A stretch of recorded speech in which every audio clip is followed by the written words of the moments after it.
మనిషి ఎందుకు సొమ్మసిల్లుతాడు, మనిషి ఎందుకు శక్తిహీనుడిగా ఉన్నాడు అనే విషయాన్ని ఆలోచిస్తే మనిషిలో స్వార్థం ఉంది గనుక, మూర్ఖత్వం ఉంది గనుక, లోకం ఉంది గనుక, చెడుతనం ఉంది గనుక వాడు బలహీనపరచబడుతున్నాడు. ఏవి దేవుడు వానికి నిర్ణయించలేదో, ఏవి దేవుడు వాటి కొరకు నియమించలేదో వాటిని వాడు పట్టుకున్నప్పుడు వాడు బలహీనమైపోతున్నాడు. అండ్ వేటిని దేవుడు మనకిస్తే మనం బలం పొందుతాము, శక్తిని కలిగి ఉంటాము కూడా చెప్తాడు. దేవుడు ఎందుకు అలయడు? ఎందుకంటే ఆయన ఏకరీతిగా ఉన్నాడు, ఆయనలో మార్పు ఉండదు, ఆయన ప్రేమ ఏకరీతిగా ఉంది, ఆయన కృప ఏకరీతిగా ఉంది, ఆయన కనికరం ఏకరీతిగా ఉంది, ఆయన క్షమ ఏకరీతిగా ఉంది, ఆయన ప్రణాళిక ఏకరీతిగా ఉంది. ఆయన వాటిలో ఎక్కడ కూడా సొమ్మసిల్లడు, బలహీనుడు.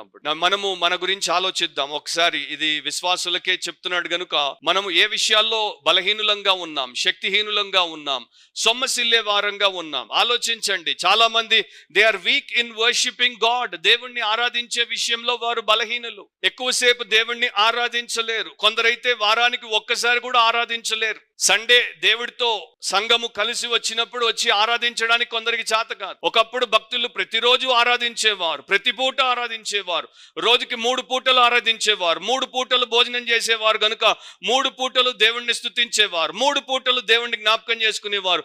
3 పూటలు భోజనానికన్నా ముందు వాళ్ళ యొక్క ఫ్యామిలీని భోజనం బల్ల చుట్టూ కూర్చోబెట్టి first they used to adore God, then they used to worship God, thank God, and then they used to eat their meal.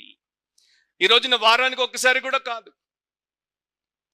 ఒక భక్తుడు అందుకే అంటాడు, నీవు ఎవ్రీ సండే చర్చ్కి రాకపోతే, ఎవ్రీ సండే నీవు చర్చ్కి రాకపోతే అంటే నీవు నిర్వీర్యమై మంచాన పడితే తప్ప, నువ్వు చర్చ్కి రాకపోతే నీవు నిజంగా దేవుడిని లెక్క చేయట్లేదు అని థూ అని ఆయన ముఖం మీద ఉమ్మేస్తున్నావు అంటాడు ఒక భక్తుడు. ఆయన పేరు ఆర్సి స్ప్రౌల్.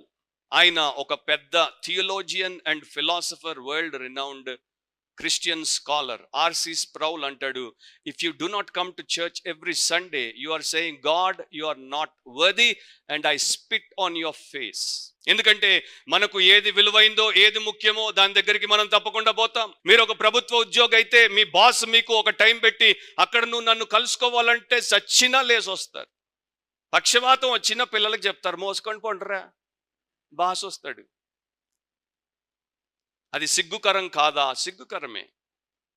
రేపు ఈ బోధ పరలోకంలో దేవుడి ముందు మీరు సిగ్గుతో తల దించుకున్నప్పుడు మీకు వినబడదు. అందుకని ఆ స్టేట్లో మీరు ఉండకూడదని ఇప్పుడే దేవుడు వినిపిస్తున్నాడు. సో మనిషి మార్చుకుంటే చాలా బాగుంటుంది.